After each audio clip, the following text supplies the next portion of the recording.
Jangan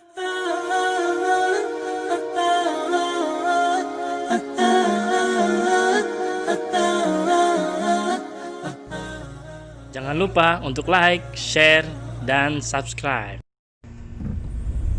Assalamualaikum warahmatullahi wabarakatuh. Bertemu kembali bersama saya Izzuddin Al-Qassam di channel kami Keluarga Al-Qassam. Kawan-kawan semuanya, insyaallah pada hari ini kita dalam perjalanan menuju Masjidil Haram. Kita akan melihat bagaimana kondisi terkini dari Masjidil Haram.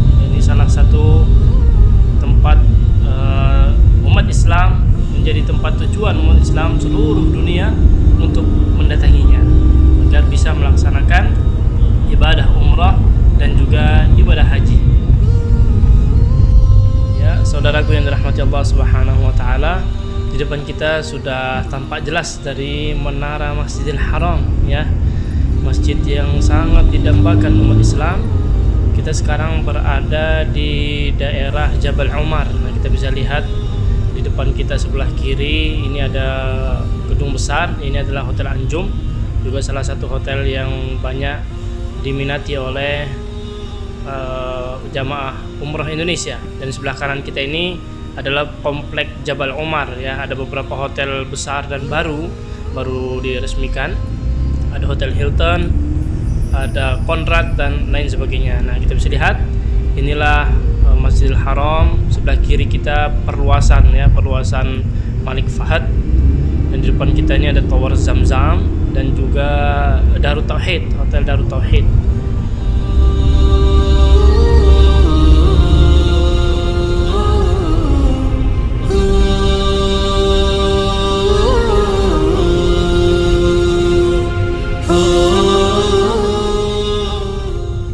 Saudaraku yang dirahmati Allah Subhanahu wa taala, alhamdulillahirabbil alamin, sekarang kita berada di sekitar Masjidil Haram, ya. Kita bisa melihat bagaimana kondisi terkini dari Masjidil Haram yang sangat sepi.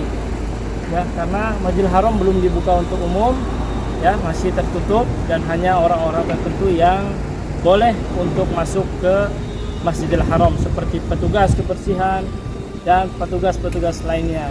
Sedangkan kita sebagai masyarakat biasa dan mukimin yang tinggal di Arab Saudi hanya bisa sholat di rumah masing-masing, bahkan di masjid terdekat pun masih tidak diperbolehkan oleh kerajaan Arab Saudi, terutama di kota Mekah, dan yang terakhir kabar terbaru juga di kota Jeddah, ya, yang kemarin sempat dibuka, namun hari ini Jeddah kembali ditutup, masjidnya kembali ditutup untuk umum, tidak boleh sholat berjamaah di masjid lagi karena peningkatan kasus COVID-19 meningkat tajam.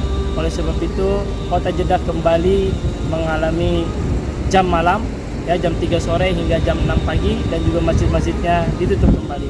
Kita bisa saksikan beginilah kondisi dari Masjidil Haram, ya. Hanya terlihat orang lewat saja menggunakan mobil. Tidak ada kerumunan orang-orang yang bersantai-santai seperti biasanya, ya. Kita pun hanya bisa mengambil dari jarak jauh karena kita tidak boleh mendekat, dijaga ketat oleh pihak kepolisian dari kerajaan Arab Saudi. Nah, ini adalah kawasan Ajiyad Sud, ya, salah satu kawasan yang cukup ramai ketika musim umroh. Namun sekarang kita bisa lihat sangat sepi, dan jamaah yang biasa saya bawa juga biasa menginap di hotel-hotel sekitar sini.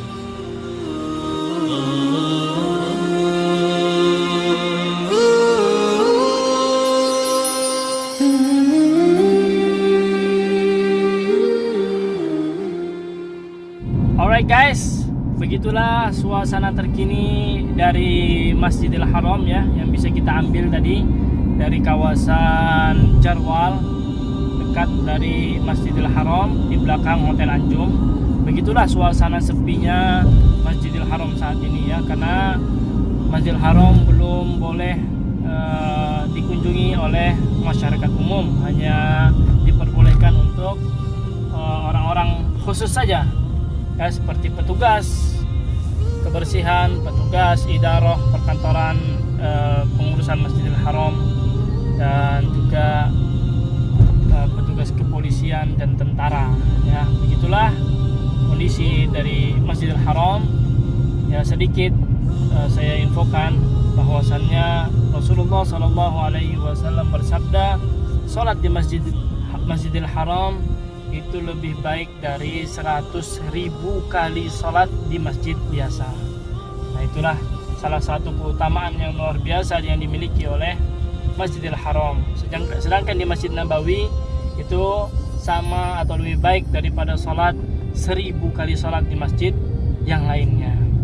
Nah, itulah keutamaan dari Masjidil Haram dan juga Masjid Nabawi. Oleh sebab itu, apabila kita menginginkan salat yang lebih baik daripada 100.000 salat, maka bersungguh-sungguhlah tanamkan niat, ya, karena innamal a'malu binniyat, ya, segala sesuatu itu tergantung pada niatnya. Apabila kita memiliki niat yang kuat untuk melaksanakan umroh dan ibadah haji, insyaallah Allah akan permudah, ya, tujuan atau niat yang kita miliki. Dan jangan lupa untuk berusaha. Jadi selain niat, kita juga diwajibkan untuk berusaha bagaimana kita bisa mencapai niat yang kita inginkan tersebut dengan cara menabung, ya, berdoa kepada Allah Subhanahu wa taala agar dipermudahkan, dan semoga Allah Subhanahu wa taala memanggil kita semua menjadi tamunya dalam melaksanakan ibadah umrah dan ibadah haji, ya. Kenapa? Karena tidak semua orang menjadi tamunya Allah. Umrah dan haji hanya orang yang dipanggil oleh Allah, ya. Jadi tidak semua orang yang mampu akan melaksanakan ibadah umrah dan haji. Banyak cerita, ya, orang kaya, harta berlimpah, tapi tidak Allah berikan kesempatan, ya, tidak diketuk oleh Allah hatinya, tidak dipanggil oleh Allah. Oleh sebab itu dia berpikir nanti saja, hingga wafat Allah takdirkan dia belum melaksanakan umrah dan belum melaksanakan haji. Dan berapa banyak kejadian-kejadian orang yang biasa saja, bahkan untuk makan sehari-hari pun mereka kesusahan, namun Allah panggil, maka Allah akan sanggupkan, Allah akan cukupkan rezekinya hingga ia tiba di tanah suci. Sekian video kita pada hari ini, semoga bermanfaat. Jangan lupa untuk like, share, dan subscribe. Oke? Semoga Allah Subhanahu wa taala melancarkan semua urusan kita dan mengabulkan segala hajat kita. Assalamualaikum warahmatullahi wabarakatuh.